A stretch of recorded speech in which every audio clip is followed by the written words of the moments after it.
So what's up mga homies? So dito sa likod natin, meron tayong bagong project. So ito, Honda Civic FD na 1.8. So kahapon lang, ginawa natin dito yung cutback exhaust niya. So wala pang headers, wala pang intake. So ngayon, tinuloy natin siya. Dahil gusto ng client natin na makumpleto yung setup. Tsaka syempre, wala nang pagkasakal at hindi siya na nabibitin. So ito yung ginawa natin, exhaust system. Igutan muna natin. So ito yung ating spoon muffler. So yung spoon muffler natin, copy natin yan. So gawa natin dito in-house sa Notorious Motorsports. So sigurado to na tumatagal. Syempre, punong-puno to ng fiber. So hindi natin dinadayaw kahit silipin nyo pa, puno yan ng fiber at meron tayong magandang perforated sheet para magawa tayo ng quality na muffler na parang imported na rin yung dating. So stainless yan lahat. So yung quality niyan, hindi ka magsisisi. So yun, tinuloy natin siya hanggang dito, gano'n sa dulo. So ito, stainless 304, 2-inch na piping. So ito lang yung tamang size na diameter para sa mga Civic FD na 1.8. So syempre, ito yung resonator natin. So hindi natin to tinatanggal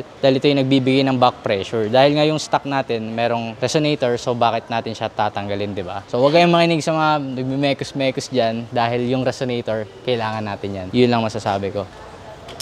So ito yung mid-pipe natin, hanggang dito at hanggang dito.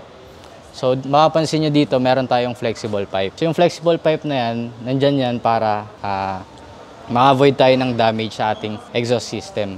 So syempre yung headers natin medyo steady dapat yan sa makina. So minsan gumagalaw yung makina, minsan gumagalaw yung exhaust. So para hindi siya nababanat, may flexible pipe tayo. So yung stock meron din. So hindi natin dapat siyang kalimutan na ilagay. So hindi natin siya titipirin. Lalagyan natin siya ng flexible pipe. So mapapansin nyo dito na nagtanggal tayo ng pinaka-catalytic converter na. So yun yung nagbibigay ng power, nagbibigay ng tunog, nagpapatipid sa gasolina. So yun siya. So ngayon mga homies, tingnan natin yung intake natin. So what's up mga homies? So yun, tutuloy natin. Ito yung nasa harapan na nilagay natin.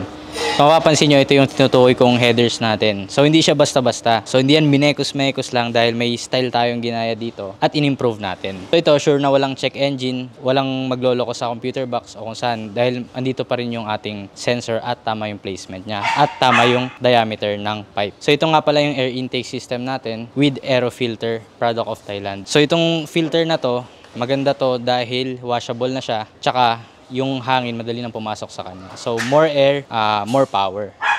So ngayon mga homies, pakinggan natin magiging tunog na tong Civic FD.